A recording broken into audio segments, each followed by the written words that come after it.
नमस्कार, स्वागत है आपका हमारे चैनल में। मैं रानी गुप्ता आपके साथ और बड़ी खबर राजस्थान से आ रही है। आपको बता दें कि राजस्थान के गहलोत सरकार में एक दलित छात्र की पीट कर शिक्षक के द्वारा हत्या कर दी गई।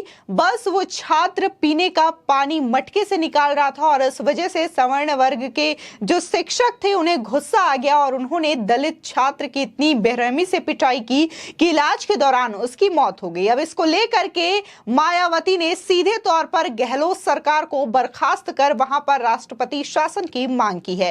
इसी के साथ ही कई अन्य पार्टियों ने भी गहलोत सरकार और राजस्थान पर निशाना साधते हुए कहा कि कांग्रेस सरकार इस पर कुछ भी बोलते हुए नजर नहीं आ रही है। इसी के साथ ही उन्होंने कांग्रेस के रवैये पर भी सवाल उठाया कि बीजेपी शासित राज्यों में यदि कुछ भी हो जाता है तो वहां पर कांग्रेस पार्टी हमलावर हो जाती है। राहुल गांधी, प्रियंका गांधी वहां पर मुलाकात करने के लिए निकल जाते हैं, उनके परिजनों से मिलने के लिए निकल जाते हैं जो कि पीड़ित परिवार होते हैं। लेकिन अगर बात खुद उनके राजस्थान की करे, गहलोत सरकार की करे, तो उनका अभी तक कोई भी रिएक्शन इस मामले पर नहीं आया है और ना ही उनसे वे मिलने गए हैं। इसके अलावा बात अगर वहां के सीएम की करे तो उनके सीएम भी अभी तक पीड़ित परिवार से मिलने नहीं गए हैं। इसी के साथ ही उनके विधायक ने भी इस घटना से आहत होकर के त्याग पत्र दे दिया है। गहलोत सरकार के ये विधायक हैं। इसी के साथ ही कई पार्षदों ने भी अपने त्याग पत्र गहलोत सरकार को भिजवा दिए हैं।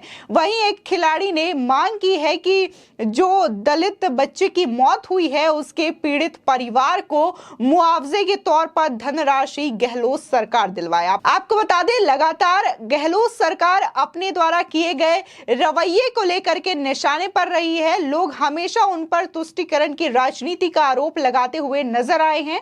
वहीं जिस तरीके से पिछले टाइम देखने को मिला कि वहां पर कैसे कन्हैयालाल की हत्या कर दी जाती है और इस मामले पर किस तरीके से नरम रवैया रहा है गहलोत सरकार का, इस चीज को भी लोगों ने देखा है। वहीं आज जिस तरीके से दलित छात्र की मौत हो जाती है सिर्फ शिक्षक के पीटने से, तो इस पर भी गहलोत सरकार का रिएक्शन और कांग्रेस पार्टी का रिएक्शन तमाम जनता देख रही है और लोग इस पर सवाल भी उठा रहे हैं कि जब कांग्रेस शासित प्रदेशों में कुछ भी घटनाएं होती है तब कांग्रेस पार्टी चुप्पी साध कर बैठ जाती है। प्रियंका गांधी तब ये नहीं कहती लड़की हूं, लड़ सकती हूं, या फिर राहुल गांधी ये नहीं कहते कि जो सरकार है वो विपक्षियों की आवाज को दबाती हुई नजर आ रही है और ये देश तानाशाही कर रहा है। यहाँ के जो प्राइम मिनिस्टर है वो राजा बन चुके हैं। लेकिन बात जब बीजेपी शासित प्रदेशों की आती है तो वहां पर कांग्रेस पार्टी और साथ ही राहुल गांधी, प्रियंका गांधी दोनों हमलावर नजर आते हैं और इसी के साथ ही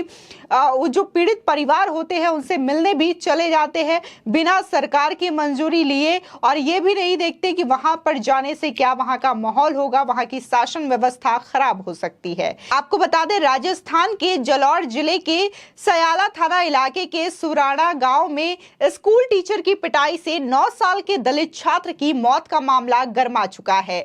छात्र की मौत के बाद अशोक गहलोत सरकार अब चौतरफा घिरती हुई नजर आ रही है। बता दें, बीजेपी और बहुजन समाज पार्टी की ओर से सरकार पर हमला बोले जाने के बाद राजस्थान के मुख्यमंत्री अशोक गहलोत अब अपनों के भी निशाने पर आ गए हैं। आपको बता दें कि एंट्रू से कांग्रेस विधायक पानाचंद मेघवाल ने सीएम गहलोत को अपना इस्तीफा भेज दिया है। वहीं राजस्थान एसएससी आयोग के अध्यक्ष खिलाड़ी लाल भैरवा ने भी सरकार के छात्र के परिजनों को दिए मुआवजे पर गंभीर सवाल खड़ा किया है।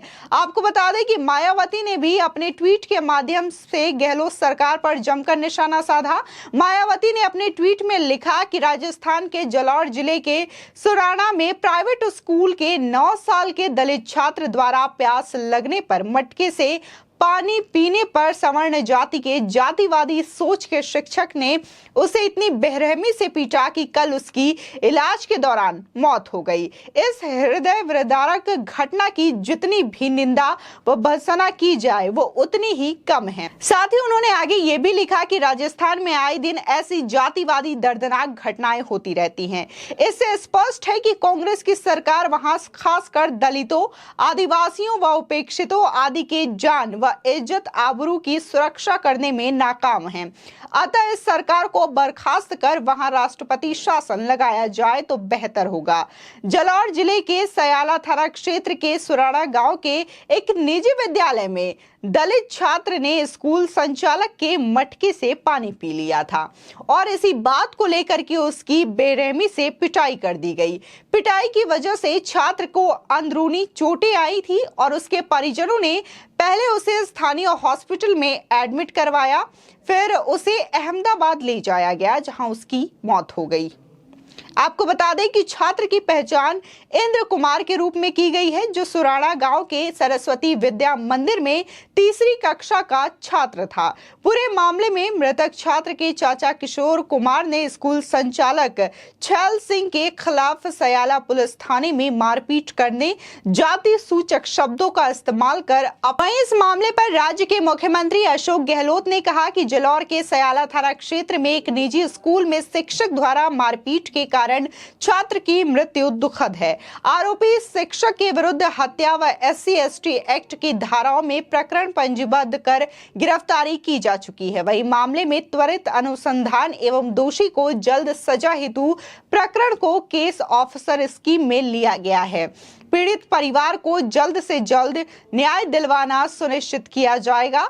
मृतक के परिजनों को 5 लाख रुपए सहायता राशि मुख्यमंत्री सहायता कोष से दी जाएगी। वहीं आपको बता दें, जहां मामला सामने आया है कि एक विधायक ने भी इस्तीफा दिया है, तो इस्तीफा से आहत होकर 12 नगर परिषद से कांग्रेस पार्षद उर्वशी मेघवाल, ज्योति जाटव, हरिराम एरवाल, अर्जुन यादव, अनवर अली ने भी मंत्री प्रमोद जैन को अपना त्याग पत्र सौंप दिया है। आपको बता दें कि इसी बीच कांग्रेस नेता और पूर्व उप मुख्यमंत्री सचिन पायलट ने पीड़ित परिवार के घर जाने का भी ऐलान किया है। जब तमाम जो सियासी प्रकरण हैं वो लगातार बढ़ना शुरू हुआ, तो उसके बाद उप मुख्यमंत्री सचिन पायलट ने यह ऐलान किया कि वो पीड़ित परिवार से मिलेंगे। इसी के साथ ही उनके चाचा और पिता से भी मुलाकात करेंगे, ऐसी बातें सामने आई है। आपको बता दें, जहां मायावती ने इसको लेकर के राष्ट्रपति शासन की मांग की है, तो वहीं लगातार बीजेपी भी इसको लेकर के हमलावर है। बता दें कि दलित छात्र की मौत के बाद कांग्रेसी खेमे में सबसे पहले नाराजगी के सुर 12 जिले के अंटरू से कांग्रेस विधायक पानाचंद मेघवाल ने उठाए। सोमवार को विधायक ने मुख्यमंत्री अशोक गहलोत को अपना इस्तीफा भेज दिया है। इसी के साथ ही विधायक पानाचंद ने इस्तीफे में बताया है कि वो जालौर में 9 साल के दलित छात्र इंद्र कुमार की मौत के बाद बेहद आहत हैं। वहीं विधायक ने इस्तीफे में आगे ये भी लिखा कि आजादी के 75 सालों बाद भी दलित और वंचित समुदाय के लोगों पर लगातार अत्याचार हो रहे हैं और उन्हें यातनाएं दी जा रही हैं, जिससे मेरा मन काफी ज्यादा आहत और विचलित है। वहीं खिलाड़ी भैरवा ने भी गहलोत सरकार पर जमकर निशाना साधा है। भैरवा ने कहा कि प्रदेश में लगातार दलित समुदाय पर अत्याचार हो रहे हैं, ऐसे में मुख्यमंत्री को चर्चा के लिए एक दिन का विशेष विधानसभा सत्र बुलाना चाहिए। इसी के साथ ही भैरवा ने सरकार की ओर से मृतक दलित छात्र के परिजनों को दी गई सहायता राशि पर भी सवाल खड़े किए हैं और उन्होंने कहा कि 5 लाख देना कहां का न्याय है। उन्होंने सीएम अशोक गहलोत से परिजनों को 50 लाख मुआवजा और एक सरकारी नौकरी की मांग दोहराई है। वहीं जिस तरीके से इसको लेकर के राजनीति शुरू हो गई है और मायावती ने सीधे तौर पर गहलोत सरकार को घेरते हुए कहा है कि राजस्थान में आदिवासी और दलितों के लिए कोई सरकार नहीं है, कांग्रेस पार्टी उनके साथ जो रवैया है वो अच्छा नहीं है, इसको लेकर के सवाल खड़ा किया है। तो वही आपकी इस खबर पर क्या राय है, हमारे कमेंट सेक्शन में जरूर बताएं। आगे की और भी अपडेट के लिए चैनल को सब्सक्राइब करना ना भूलें।